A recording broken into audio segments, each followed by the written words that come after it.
Ya Allah, Ya Rahman, Ya Rahim, Ya Malik, Ya Allah. Assalamualaikum warahmatullahi wabarakatuh. Anak-anak ibu yang soleh dan soleha, bagaimana kabarnya hari ini? Tentunya sehat, semangat, dan ceria. Berjumpa kembali dengan Bu Mira, guru pendidikan agama Islam di SD Negeri 176 Pekanbaru. Anak-anak ibu yang soleh dan soleha, di video kali ini kita akan membahas tentang pelajaran yang kedua di kelas 5 SD, yaitu tentang mengenal nama-nama Allah dan kitab-kitabnya. Ya Rahim, Ya Malik, Ya Qudus, Ya Salam. Nah, anak ibu yang soleh dan soleha, mengenal nama-nama Allah melalui Asmaul Husna. Untuk mengenal sesuatu, benda-benda alam seperti manusia, hewan, tumbuhan, tentu yang pertama kali yang kita tanya adalah namanya. Betul kan? Karena melalui namanya tersebut kita bisa mengenal sesuatu tersebut. Begitu juga dengan Allah Subhanahu wa Ta'ala. Untuk mengenal siapa lebih jauh Allah Subhanahu wa Ta'ala itu jawabannya ada di Asmaul Husna. Anak-anak ibu yang soleh dan soleha, Asmaul Husna adalah nama-nama Allah yang baik. Dan Allah Subhanahu wa Ta'ala mewahyukan nama-namanya tersebut melalui kitab suci Al-Quran. Di dalam Al-Quran disebutkan bahwa Asmaul Husna ini berjumlah 99. Nah, untuk sekarang kita hanya membahas 4 Asmaul Husna, yaitu Al-Hayyu, Al-Qayyum, Al-Mumit, dan Al-Ahad. Nah, anak-anak ibu, semoga setelah menyaksikan video ini, anak-anak ibu semua bisa memahami makna dari Asmaul Husna tersebut dan bisa mengambil hikmahnya. Nah, yang pertama yaitu Al-Mumit. Al-Mumit artinya yang maha mematikan. Anak-anak ibu, tentang Al-Mumit ini Allah Subhanahu wa Ta'ala telah menjelaskan di dalam firman-Nya, yaitu setiap yang berjiwa pasti akan mati, sesuai dengan Quran surat Ali Imran ayat 185. Dari ayat tersebut kita bisa mengetahui bahwa semua yang bernyawa pasti akan mati, baik manusia, hewan, tumbuhan, atau makhluk hidup yang lainnya pasti akan merasakan kematian. Tidak ada satu manusia pun yang bisa lari dari kematian. Akan tetapi, kematian bukanlah sesuatu yang harus kita takuti, karena kematian adalah tangga menuju kehidupan yang abadi. Nah, anak ibu, lalu bagaimana sikap dan perilaku kita untuk mengakui bahwa Allah itu adalah Al-Mumit? Allah akan mematikan semua makhluk yang bernyawa, termasuk manusia. Dan setelah mati, kita akan menjalani kehidupan yang abadi, yaitu di akhirat. Nah, tugas kita sekarang bagaimana mempersiapkan diri agar kehidupan kita kelak di akhirat nanti bisa hidup dengan bahagia. Bagaimana cara kita mempersiapkannya? Bila kita ingin bahagia kelak di kehidupan akhirat nanti, maka kita harus mengikuti perintah Allah Subhanahu wa Ta'ala dan Rasul-Nya. Misalnya seperti rajin sholat, rajin mengaji, rajin belajar, dan mematuhi perintah orang tua. Kemudian jauhi larangan Allah Subhanahu wa Ta'ala dan Rasul-Nya, seperti mencuri, berkelahi, atau menyakiti hati orang lain. Nah, yang kedua yaitu Al-Hayyu, yaitu artinya yang maha hidup. Al-Hayyu ini mengandung arti bahwa Allah Subhanahu wa Ta'ala hidup kekal selamanya. Dan Allah Subhanahu wa Ta'ala juga yang memberikan kehidupan kepada makhluknya, termasuk rezeki di dalamnya. Hidup dan matinya seseorang itu berada di dalam kekuasaan Allah Subhanahu wa Ta'ala. Contohnya, berapa orang yang dalam keadaan sakit berat, tetapi dengan kekuasaan Allah, Allah masih memberinya kesempatan untuk hidup. Sering kita melihat dan mendengar seseorang yang sehat walafiat, tiba-tiba terdengar kabarnya sudah meninggal dunia. Itu penyebabnya bisa sakit jantung, tenggelam, tertabrak, kecelakaan, atau tertembak. Lalu bagaimana sikap dan perilaku kita untuk mengakui bahwa Allah itu Al-Hayyu?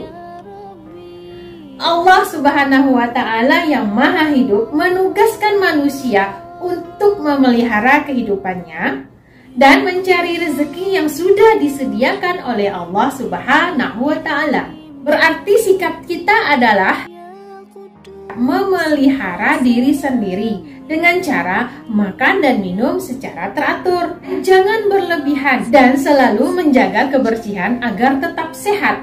Selain itu, kita juga harus berperilaku membantu kelangsungan hidup orang lain, yaitu dengan cara bersedekah, memberi makan orang lain, atau membantu menyediakan fasilitas kesehatan bagi yang membutuhkannya. Kemudian yang ketiga yaitu Al-Qayyum, yang maha berdiri sendiri atau mandiri. Al-Qayyum ini mengandung arti bahwa Allah Subhanahu wa Ta'ala berdiri sendiri untuk selama-lamanya. Dia menciptakan alam semesta beserta isinya, serta mengurus seluruh makhluknya sendirian. Lalu, bagaimana sikap dan perilaku kita mengakui bahwa Allah itu Al-Qayyum? Allah yang maha mandiri atau berdiri sendiri memberikan pendidikan kepada kita agar kita hidup tidak selalu bergantung kepada orang lain. Berarti apabila kita berada di rumah, maka kita harus bisa melakukan kegiatan-kegiatan secara mandiri. Misalnya, merapikan tempat tidur, menyiapkan peralatan sekolah, mengambil sendiri makanan dan minum untuk keperluan sekolah, dan sebagainya. Kemudian jika nanti kita dewasa, hidup kita harus punya semangat untuk hidup mandiri dalam segala situasi dan kondisi, untuk mendapatkan uang sendiri, mencukupi kebutuhan sendiri. Istilahnya kita harus bisa berdikari atau berdiri di kaki sendiri. Yang keempat yaitu Al-Ahad, yaitu yang Maha Esa. Al-Ahad ini mengandung arti bahwa Allah Subhanahu wa Ta'ala itu adalah Maha Esa. Tidak ada sekutu baginya dan tidak ada Tuhan selain Dia. Lalu, bagaimana sikap dan perilaku kita untuk mengakui bahwa Allah itu adalah Al-Ahad? Allah yang Maha Esa merupakan Tuhan kita satu-satunya. Artinya, kita hanya menyembah kepadanya saja. Itu karena Allah tidak beranak dan tidak diperanakkan, serta tidak ada sekutu atau tidak ada yang bisa disembah selain Dia. Kemudian kita juga harus menjauhi sifat syirik, yaitu sikap menyekutukan Allah Subhanahu wa Ta'ala. Kita tidak boleh menyembah atau menganggap Tuhan kepada makhluk ciptaannya seperti pohon, jin, berhala, dan sebagainya. Nah, anak-anak ibu yang soleh dan solehah, demikianlah penjelasan tentang mengenal nama-nama Allah melalui Asmaul Husna. Semoga anak-anak ibu semua bisa mengambil hikmah dari pelajaran ini, serta bisa menunjukkan sikap dan perilaku terhadap Asmaul Husna ini dalam kehidupan kita sehari-hari. Untuk materi berikutnya yaitu tentang mengenal kitab-kitab Allah. Allahumma rahamna bil Qur'an. Mengenal kitab-kitab Allah. Anak-anak ibu yang soleh dan soleha, dengan mempelajari pelajaran ini, mudah-mudahan kita bisa memahami makna diturunkannya kitab Allah melalui Rasul-Rasulnya. Allah memerintahkan kepada kita untuk beriman kepada Al-Quran dan kitab-kitab yang diturunkan kepada Nabi dan Rasul sebelumnya. Jika kita tidak mau beriman kepada kitab-kitab tersebut, maka kita tergolong dalam orang-orang yang sesat. Iman kepada kitab-kitab Allah merupakan rukun iman yang ketiga. Nah, kemudian apa itu iman? Iman artinya percaya. Berarti cara beriman kepada kitab-kitab Allah adalah dengan mempercayai dan meyakini bahwa Allah Subhanahu wa Ta'ala telah menurunkan kitab-kitabnya kepada Rasulnya melalui malaikat Jibril. Sebagai orang-orang yang beriman, kita harus menjadikan kitab-kitab tersebut sebagai pedoman hidup untuk menuntun dan mengatur cara kita untuk mencapai kebahagiaan dan keselamatan dunia dan akhirat. Nah, sekarang timbul pertanyaan, apa itu kitab Allah? Ada yang tahu? Kitab Allah adalah sebuah kumpulan firman-firman Allah yang diwahyukan kepada Nabi dan Rasul melalui malaikat Jibril. Nah, itu adalah pengertian dari kitab Allah Subhanahu wa Ta'ala. Selain kitab suci, Allah Subhanahu wa Ta'ala juga menurunkan lembaran-lembaran yang telah diturunkan kepada Nabi Musa alaihissalam dan Nabi Ibrahim alaihissalam. Allah telah menurunkan 4 kitab suci serta beberapa suhuf yang diberikan kepada Nabi dan Rasul yang berbeda zaman dan umatnya. Apa saja kitab yang Allah Subhanahu wa Ta'ala turunkan? Simak penjelasan berikut ini. Iman kepada kitab-kitab Allah. Di sini kita akan membahas 4 kitab yang diturunkan oleh Allah, yaitu 1. Kitab Taurat, 2. Kitab Zabur, 3. Kitab Injil, 4. Al-Quran. Yang pertama yang akan kita bahas yaitu Kitab Taurat.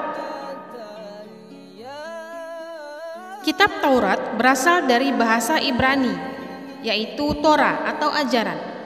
Allah menurunkan kitab Taurat kepada Nabi Musa alaihissalam kurang lebih abad 12 sebelum Masehi di daerah Israel dan Mesir.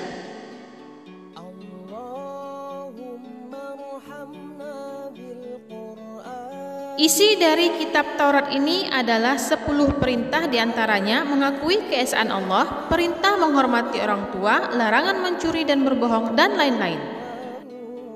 Nah, ini adalah penjelasan tentang kitab Taurat. Sekarang kita bahas tentang kitab Zabur.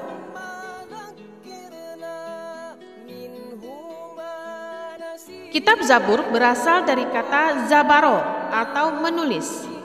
Kitab Zabur diturunkan kepada Nabi Daud alaihissalam. Kitab Zabur diturunkan pada abad 10 sebelum Masehi di tanah Kanaan, ketika Nabi Daud menduduki tahta sebagai raja Bani Israel. Kitab Zabur ini berisi kumpulan nyanyian-nyanyian dan pujian kepada Allah Subhanahu wa Ta'ala, doa, nasihat, zikir, serta kata-kata hikmah.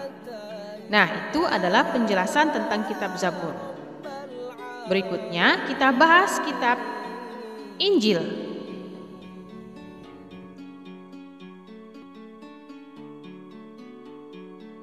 Kitab Injil ini berarti kabar yang baik atau kabar selamat. Kitab Injil diturunkan kepada Nabi Isa alaihissalam. Kitab Injil diturunkan sekitar abad 1 Masehi di daerah Yerusalem. Kitab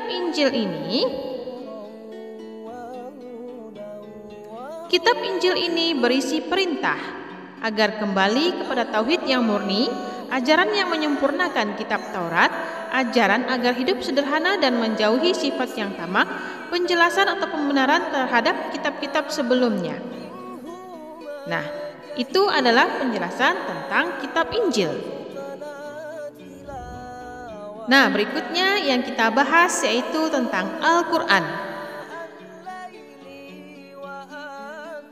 Al-Quran memiliki arti yaitu bacaan atau yang dibaca.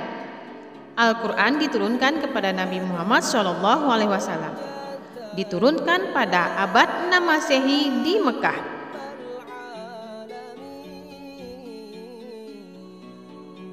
Awal diturunkannya Al-Quran ini disebut dengan peristiwa Nuzulul Quran. Allah menurunkan melalui malaikat Jibril di Gua Hira kepada Nabi Muhammad SAW. Itulah yang menjadi awal Nabi Muhammad diangkat menjadi Rasul, dan pada saat itu usia beliau genap 40 tahun. Al-Quran diturunkan secara berangsur-angsur, yaitu selama 22 tahun, 2 bulan, 22 hari. Al-Quran terdiri dari 114 surat, 30 juz, dan 6.236 ayat. Berisi menyempurnakan seluruh hukum-hukum Allah dalam kitab-kitab yang diturunkan sebelumnya. Al-Quran diturunkan untuk seluruh umat manusia sebagai rahmat bagi semesta alam atau rahmatan lil alamin. Nah, itu adalah penjelasan tentang kitab suci Al-Quran. Nah, anak-anak ibu yang soleh dan soleha, demikianlah penjelasan tentang pelajaran kita yang kedua di kelas 5 SD tentang mengenal nama-nama Allah dan kitabnya. Semoga dengan menyimak, memahami, dan mempelajari video pembelajaran ini, anak-anak ibu semua bisa memahami makna Asmaul Husna serta bisa mengakui dengan sikap dan perilakunya tentang Asmaul Husna tersebut. Serta anak-anak ibu semua bisa memahami tentang makna turunnya kitab-kitab Allah. Nah, untuk tugas minggu ini, anak-anak ibu semua silakan kerjakan latihan dan soal-soal yang akan ibu kirimkan nanti di akhir video. Kemudian kalau bisa anak-anak ibu semua silakan membuat catatan rangkuman tentang materi ini. Ya, kemudian tugas-tugas soal latihan tadi dikerjakan di kertas double folio.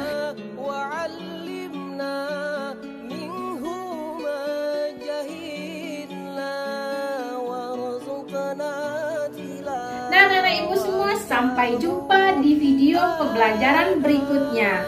Semoga sehat selalu, semangat selalu, dan tetap ceria. Mudah-mudahan pandemi cepat berlalu dan kita bisa berjumpa kembali di kelas yang kita cintai dan belajar seperti biasanya.